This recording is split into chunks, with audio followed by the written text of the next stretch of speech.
8 जनवरी 2023 की सुबह सुबह का वक्त होता है जब राहगीर अपने खेतों की तरफ जा रहे होते हैं तो रास्ते में एक व्यक्ति को देखते हैं जो बहुत ही बुरी हालत में होता है।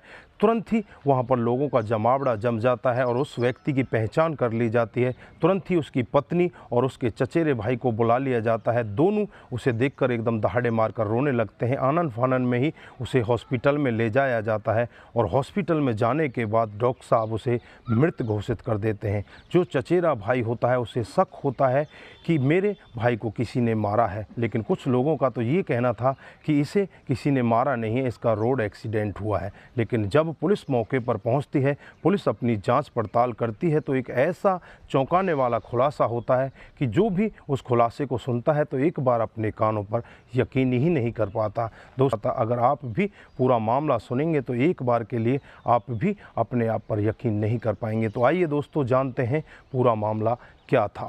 नमस्कार, जय हिंद। आप देख रहे हैं APH न्यूज़ राहुल रावत के साथ। तो दोस्तों, आज की हकीकत की घटना आपको बताने जा रहा हूं। राजस्थान में एक ज़िला पड़ता है हनुमानगढ़, इसी का एक थाना क्षेत्र है पीली गंगा थाना क्षेत्र। ये पीली गंगा थाना क्षेत्र की हकीकत की घटना है। 8 जनवरी 2023 का वाक़या होता है। सुबह के 10 बजे होते हैं जब एक वार्ड नंबर 2 का रहने वाला सुनील कुमार पुलिस स्टेशन में पहुंचता है और पुलिस वालों से जाकर कहने लगता है कि साहब, मेरा भाई हॉस्पिटल में पड़ा हुआ है और उसको किसी ने मार दिया है। पुलिस तुरंत ही हॉस्पिटल का रुख करती है। पुलिस जब हॉस्पिटल में जाकर देखती है तो एक व्यक्ति की डेड बॉडी पड़ी होती है जिसका नाम राजू होता है। उम्र लगभग 22 साल होती है। जब पुलिस उसे गहराई से देखती है, उसकी जांच पड़ताल करती है तो उसके गले पर एक निशान होता है, उसके चेहरे पर भी काफ़ी सारे निशान होते हैं।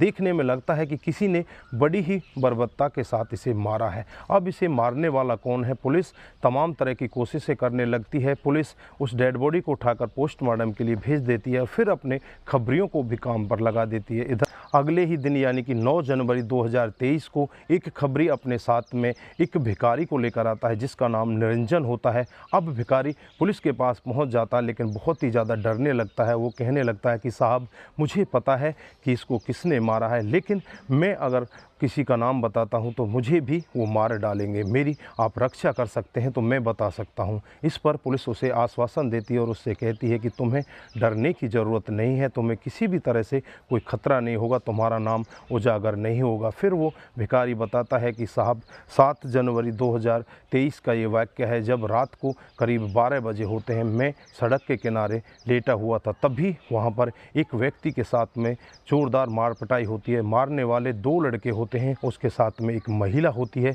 अब पुलिस उससे कहती है कि तुम उनको पहचान सकते हो, तो उस पर वो भिखारी मना कर देता है। भिखारी कहता है कि साहब, मैंने अपना मुंह निकाल कर देखा था लेकिन मैं उनके पास तक नहीं गया, मैं इतनी दूरी से उन्हें नहीं पहचान सका, लेकिन मुझे इतना यकीन है कि उसका एक्सीडेंट नहीं हुआ। उसे मारने वाले 2 लड़के हैं और एक महिला है। अब पुलिस को इतना तो यकीन हो जाता है कि उस व्यक्ति को किसी ने मारा है और मारने वाले 3 लोग हैं। अब पुलिस अपनी तमाम तरह की कोशिशें करती है और फिर इधर राजू के घर पर जाया जाता है। राजू की पत्नी से बातचीत की जाती है, लेकिन राजू की पत्नी रो रो कर पुलिस वालों को इस तरह से आश्वासन देती है कि पुलिस वालों को लगता है कि इसको बहुत ही ज़्यादा दुख है। वो कहती है कि मेरे 2 छोटे छोटे बच्चे हैं, अब इनका क्या होगा, उस क्रिमिनल को आप जल्दी से जल्दी पकड़ लीजिए। अब पुलिस तमाम तरह की कोशिश करती है लेकिन पुलिस के हाथ अभी भी खाली होते हैं। फिर पास एक खबरी खबर देता है जो इसकी पत्नी होती है आशा। इसके अवैध संबंध गांव के ही 2 लड़कों के साथ होते हैं।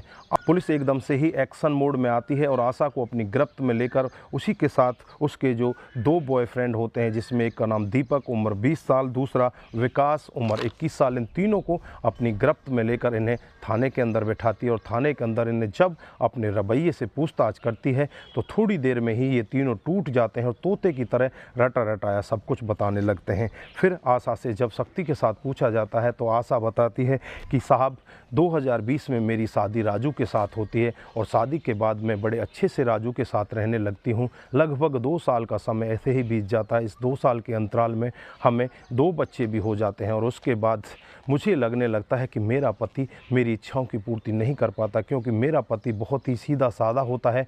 वो जिम्मेदारी करने वाला होता है, खेतों में काम करने वाला होता है, लेकिन मेरे मन में जो बहुत ही अच्छे अच्छे ख्याल आते हैं, मुझे लगता है कि मुझे घूमना फिरना फिरना चाहिए, मुझे फ़िल्म देखनी चाहिए। एक दिन का वाक़या होता है, जब मैं बाज़ार में कुछ सामान लेने के लिए जाती हूँ तो रास्ते में मुझे एक दीपक नाम का लड़का मिलता है और वो मुझे देखकर एकदम से पहचान लेता है, क्योंकि ये राजू का एक दूर का रिश्तेदार होता है। और मुझसे कहने लगता है कि भाभी तुम अकेले कैसे घूम रही हो, भैया तुम्हारे साथ में नहीं आए? इस पर मैं उससे कहती हूँ कि नहीं आए, वो उनके पास फुर्सत कहाँ है मेरे को सामान दिलाने की, मेरे को शॉपिंग कराने की। इस पर वो मेरे से कहने लगता है कि आपको चिंता करने की ज़रूरत नहीं है, भैया के पास फुर्सत नहीं है तो कोई बात नहीं, मैं तुम्हें शॉपिंग कराऊंगा, मैं तुम्हें इधर उधर घुमाऊंगा। इस पर जो पत्नी होती है आशा, वो कहने लगती है कि क्या सचमुच तुम ऐसा कर सकते हो? तो दीपक कहता है कि हाँ बिल्कुल सचमुच मैं ऐसा कर सकता हूँ। उस पर आशा कहती है कि मुझे कल पिक्चर देखने जाना है, क्या तुम मुझे पिक्चर दिखा कर लाओ? तैयार हो जाता है और कहता है कि ठीक है, हम कल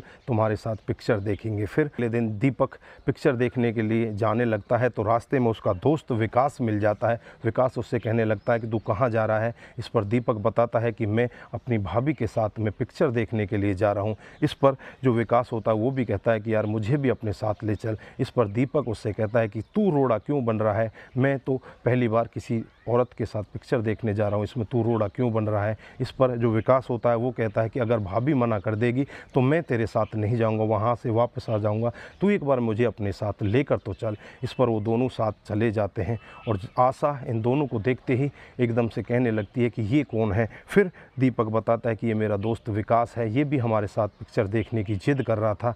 अब जो आशा होती है वो कहती है कि कोई बात नहीं, 2 से 3 भले, हम तीनों मिलकर पिक्चर देखेंगे। फिर ये 3 टिकट ले लेते हैं और तीनों मॉल के अंदर चले जाते हैं और जैसे ही अंदर बैठते हैं आशा को बीच में बिठाया जाता है, ये दोनों इधर उधर की सीटों पर बैठ जाते हैं और पिक्चर के साथ साथ ही उसके साथ में छेड़खानी करने लगते हैं। और छेड़खानी जैसे ही करते हैं आशा इनका कोई विरोध नहीं करती। अब इन दोनों को लगता है कि हमारा जो रास्ता है बिल्कुल साफ़ है, आशा हमें चाहती है। उसके बाद आशा से वो मिलने के लिए कहते हैं कि क्या तुम हमसे मिल सकती हो? आशा भी उनसे कह देती है कि कोई बात नहीं, जब भी तुम्हारा मन करे तुम मेरे से मिल सकते हो, मैं भी यही चाहती हूँ कि मुझसे कोई मिले। उस पर आशा भी बहुत ज़्यादा खुश होती है और जो विकास होता है वो कहने लगता है कि मेरा एक दोस्त है, वो बाहर गया हुआ है, उनका घर खाली पड़ा हुआ है, 3-4 दिन के लिए वो बाहर है और वो चाबी भी मेरे पास है, क्या हम उस घर में मिल सकते हैं? इस पर और विकास आशा के पास फ़ोन करते हैं और आशा से कहते हैं कि हम तुमसे वहाँ मिलना चाहते हैं। आशा वहाँ पर पहुँच जाती है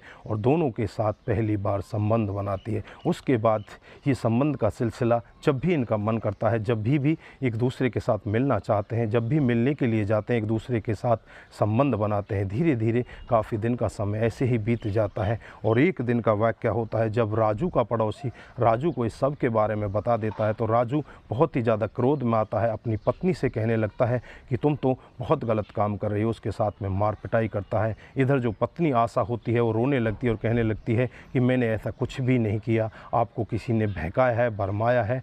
उस पर पति भी मान जाता है, चुपचाप अपने घर में रहने लगता है, लेकिन उस पर निगाह रखने लगता है। वो खेतों पर तो जाता लेकिन बीच बीच में अपने घर पर आकर अपनी पत्नी को चेक किया करता। अब आशा को भी लगने लगता है कि तुम्हारा मिलन अब समाप्त हो चुका है। इधर जो दीपक और विकास होते हैं उनको भी लगता है कि अब हम आशा से मिल ही नहीं पा रहे। फिर आशा इन दोनों के पास फ़ोन करती है और इनसे कहती है कि अगर तुम मेरे से मिलना चाहते हो, मेरे साथ रहना चाहते हो तो मेरे पति को रास्ते से हटा दो।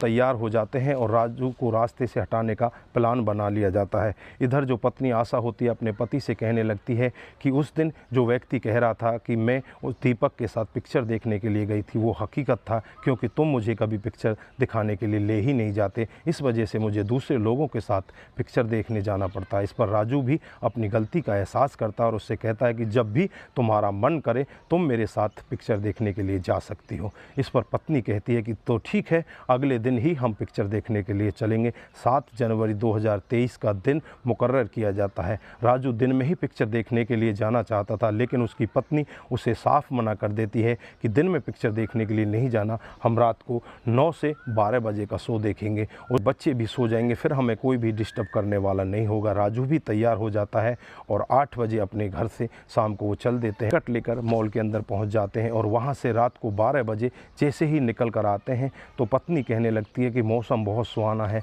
हम धीरे धीरे पैदल पैदल ही चलेंगे। और पैदल पैदल जैसे ही आगे जंगल की तरफ चलने लगते हैं तो पत्नी पहले ही अपने दोनों बॉयफ्रेंडों को फ़ोन कर देती है। वो रास्ते में पहुंच जाते हैं और राजू को घेर लिया जाता है और घेरने के बाद उसके साथ बहुत ही ज़्यादा मार पिटाई होती है, उसको बहुत ही ज़्यादा मारा पीटा जाता है। राजू चीखने लगता है, चिल्लाने लगता है और अपनी पत्नी से कहने लगता है कि तूने मेरे साथ में बहुत ही गलत काम किया है, तूने मेरे को इस तरह से भरमाया, इस तरह से बहका कर तू यहाँ ले आई और अब अपने आशिकों के साथ मुझे मरवा रही है। उस पर पत्नी कुछ भी नहीं सोचती, अपना दुपट्टा निकालती है और दुपट्टे को उसके गले में बांध देती है और तब तक खींचती रहती है जब तक कि उसके प्राण नहीं निकल जाते और उसे वहीं पर मारकर उसे झाड़ियों में फेंककर वहाँ से चुपचाप अपने घर की तरफ आ जाती है। दोस्तों, जब पुलिस भी और आसपास के लोग भी ये पूरा मामला सुन रहे होते हैं तो एक बार के लिए उन्हें अपने कानों पर यकीन ही नहीं हो पाता कि एक पत्नी अपने पति को रास्ते से हटाने के लिए इतने घिनौने काम को भी अंजाम दे डालेगी। दोस्तों, पुलिस का तो यही कहना था कि तुमने इतने बड़े क्राइम को अंजाम दिया है, अब तुम्हें पता नहीं तुमने क्या कर दिया, तुम्हारे पीछे तुम्हारे जो छोटे छोटे 2 बच्चे रह गए उनकी देखरेख कौन करेगा, तुम्हारे अवैध संबंधों के चलते हुए तुम्हारा पति हमेशा के लिए इस जहां को छोड़कर चला गया, अब तुम्हारे 2 छोटे छोटे बच्चे रह गए, वो तो सदा के लिए अनाथ हो गए, अब तुम सदा के लिए जेल में चली जाओगे। दोस्तों, पुलिस तुरंत ही एक्शन मोड में आती है और तमाम धाराएं उन तीनों के खिलाफ लगा दी जाती हैं और उन्हें जेल के अंदर भेज दिया जाता है। तो दोस्तों, यहाँ पर आप क्या कहना चाहते हैं, ऐसी पत्नी के बारे में आपकी क्या राय है? आपकी जो भी राय है एक बार कमेंट बॉक्स में ज़रूर दीजिएगा। दोस्तों, इस घटनाक्रम को सुनाने का उद्देश्य किसी को बरगलाना, किसी को बहकाना, किसी पर किसी प्रकार का दबाव बनाना नहीं है। हमारा उद्देश्य बस यही है कि आप लोग जागरूक हों और ऐसे क्राइम के बारे में जानें जो डे बाई डे हमारे समाज में बढ़ते जा रहे हैं। दोस्तों, आज के लिए बस इतना ही, फिर मिलते हैं किसी नए मोड़ के साथ। तब तक के लिए आप अपना ख्याल रखें, अपने परिवार का ख्याल रखें, सतर्क रहें, सावधान रहें और ऐसे क्राइम को अपने आसपास ना होने दें। दोस्तों, अगर आप लोगों को हमारे वीडियोस ज़रा से भी प्रभावित करते हैं, ज़रा से भी ठीक ठाक लगते हैं तो दोस्तों के साथ ज़रूर शेयर करके जाइए। दोस्तों, अपना ख्याल ज़रूर रखें, अपने परिवार का ख्याल ज़रूर रखें। नमस्कार, जय हिंद, जय भारत।